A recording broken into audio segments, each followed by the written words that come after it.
ఓం నమో వెంకటేశాయ.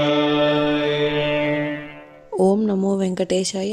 మీ నా తిరుమల అప్డేట్స్ కి స్వాగతం. తిరుమల శ్రీవారి దర్శనం కోసం వేచి చూసిన భక్తులకు ఈ రోజు విశేషాలు తెలియజేయడానికి ఈ వీడియో చేస్తున్నాను. ఈ వీడియోలో మనం ఈ రోజు స్వామివారి దర్శన సమయాలు, అలాగే టీటీడీ లేటెస్ట్ ఫ్రీ దర్శనం టికెట్ల అప్డేట్, ఇంకా ఎస్ఎస్డి మరియు దివ్య దర్శనం టోకెన్స్ ఎన్ని గంటలకు ఇస్తున్నారు, ఎప్పుడు పూర్తవుతున్నాయి, ఇలాంటి విషయాలతో పాటు తిరుమలలో భక్తుల రద్దీ మరియు టీటీడీ వారి ఇతర తాజా సమాచారం గురించి వివరంగా తెలుసుకుందాం. తిరుమలలో భక్తుల రద్దీ ఎక్కువగా ఉండడం వలన గురువారం దర్శనానికి అంటే ఈ రోజు దర్శనానికి సంబంధించిన నిన్నటి రోజు బుధవారం ఇవ్వాల్సిన ఎస్ఎస్డి మరియు శ్రీవారి మెట్టుదారి టోకెన్లు కూడా టీటీడీ వారు రద్దు చేశారండి.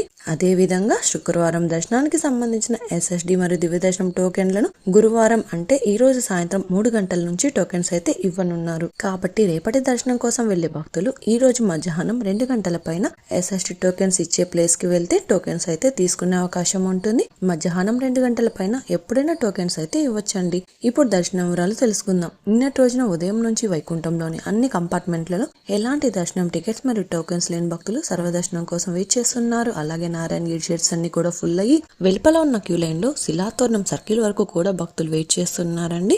నిన్నటి రోజున బుధవారం రోజున శ్రీవారిని 82,172 మంది శ్రీవారి భక్తులు స్వామివారిని దర్శనం చేసుకున్నారు. 36,978 మంది శ్రీవారి భక్తులు స్వామివారికి తల్లినీలాలు సమర్పించారు. 5,15,00,000 రూపాయలు భక్తులు స్వామివారికి సమర్పించిన హుండీ కానుకలండి. ఈ రోజు గురువారం రోజు తిరుమలలో భక్తుల రద్దీ సాధారణ కంటే ఎక్కువగా ఉన్నారు. ఈ రోజు ఉదయం 6 గంటలకు వైకుంఠంలోని అన్ని కంపార్ట్మెంట్లలో ఎలాంటి దర్శనం టికెట్స్ మరియు టోకెన్స్ లేని భక్తులు సర్వదర్శనం కోసం వెయిట్ చేస్తూ ఉన్నారు. అలాగే నారాయణగిరి షెడ్స్ అన్ని కూడా ఫుల్ అయ్యి వెలుపల ఉన్న క్యూ లైన్ లో సర్వదర్శనం కోసం భక్తులు వెయిట్ చేస్తున్నారు. అలాగే నారాయణగిరి షెడ్స్ అన్ని కూడా ఫుల్ అయ్యి వెలుపల ఉన్న క్యూ లైన్ లో శిలాతోరణం సర్కిల్ వరకు కూడా భక్తులు వెయిట్ చేస్తున్నారు. ప్రస్తుతం ఇప్పటి వరకు ఎలాంటి దర్శనం టికెట్స్ మరియు టోకెన్స్ లేని భక్తులు వైకుంఠంలోని కంపార్ట్మెంట్లలో వేచి ఉన్న భక్తులకు దాదాపుగా 12 నుంచి 15 గంటల సమయంలో దర్శనం అయ్యే అవకాశం అయితే ఉందండి. అలాగే ఈ రోజు శ్రీవారి సర్వదర్శనానికి అంటే ఎలాంటి దర్శనం టికెట్స్ లేని భక్తులు దర్శనం కోసం క్యూ లైన్ లో ఎంటర్ అయ్యే వారికి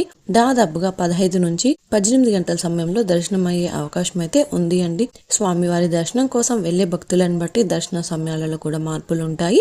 ఈ రోజు సాయంత్రం స్వామివారికి పూలంగి సేవ ఉంటుంది. కాబట్టి సాయంత్రం వెళ్లే భక్తులకు దర్శనం ఆలస్యం అయ్యే అవకాశం ఉంటుంది. అలాగే ఈ రోజు 300 రూపాయల స్పెషల్ ఎంట్రీ దర్శనం వారికి, 500 రూపాయల వర్చువల్ సేవా దర్శనం టికెట్స్ ఉన్న వారికి 3 నుంచి 6 గంటల సమయంలో దర్శనం అయ్యే అవకాశం అయితే ఉందండి. ఇంతకు ముందు తెలియజేసిన అన్ని రకాల దర్శనాలకు సంబంధించిన దర్శన టైమింగ్ స్వామివారి దర్శనం కోసం వెళ్లే భక్తులను బట్టి దర్శన సమయాలలో మార్పులు ఉంటాయండి. ఇంతకు ముందు తెలియజేసిన అన్ని రకాల దర్శనాలకు సంబంధించిన దర్శన టైమింగ్ స్వామివారి దర్శనం కోసం వెళ్లే భక్తులను బట్టి దర్శన సమయాలలో మార్పులుంటాయి. తిరుపతిలో ఫ్రీగా ఇచ్చే ఎస్ఎస్డి టోకెన్స్ తీసుకోవాలి అనుకుంటే మీరు ఆధార్ కార్డ్ తీసుకుని రైల్వే స్టేషన్ ఎదురుగా విష్ణు నివాసం, బస్టాండ్ వద్ద శ్రీనివాసం కాంప్లెక్స్, అలాగే అలిపిరి వద్ద ఉన్న భూదేవి కాంప్లెక్స్ ఈ 3 ప్రాంతాలలో ఎక్కడికైనా వెళ్లి ఆధార్ కార్డ్ చూపించి టోకెన్స్ అయితే తీసుకోవచ్చు.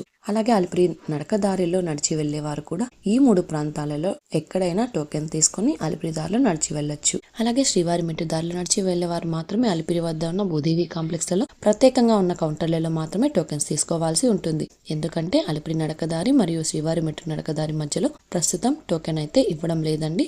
ఇంకా మీరు టీటీడీ వారి తాజా ఇన్ఫర్మేషన్ ఫాస్ట్ గా తెలుసుకోవాలి అనుకుంటే మన వాట్సాప్ ఛానల్ కూడా ఫాలో అవ్వండి. ఈ వాట్సాప్ లింక్ ని ఈ వీడియో డిస్క్రిప్షన్ లో అయితే ఇచ్చాను, చూసి ఫాలో అవ్వండి. ఈ వీడియో మీకు నచ్చినట్లయితే మీ ఫ్రెండ్స్ అండ్ ఫ్యామిలీ మెంబర్స్ తో షేర్ చేయండి. మీరు ఈ వీడియోని కూడా లైక్ చేయండి. ఈ వీడియోని శ్రీవారి భక్తులు ఇంకా ఎక్కువగా ఈ వీడియోలను కూడా చూసి తిరుమల తాజా సమాచారాన్ని తెలుసుకునే అవకాశం ఉంటుంది. మీకు కూడా ఏదైనా సందేహాలు లేదా టీటీడీ అప్డేట్స్ గురించి తెలుసుకోవాలి అనుకుంటే కింద అయితే కామెంట్ చేయండి. మీ కామెంట్ కి సమాధానం ఇవ్వడానికైతే ప్రయత్నిస్తాను. ముందుగా మన ఛానల్ కూడా సబ్స్క్రైబ్ అయితే చేసుకోండి. ఈ వీడియోని లైక్ చేయండి మరియు ఈ వీడియోని కూడా షేర్ చేయండి. నెక్స్ట్ ఇన్ఫర్మేషన్ వీడియోతో మళ్ళీ కలుసుకుందాం. ఓం నమో వెంకటేశాయ.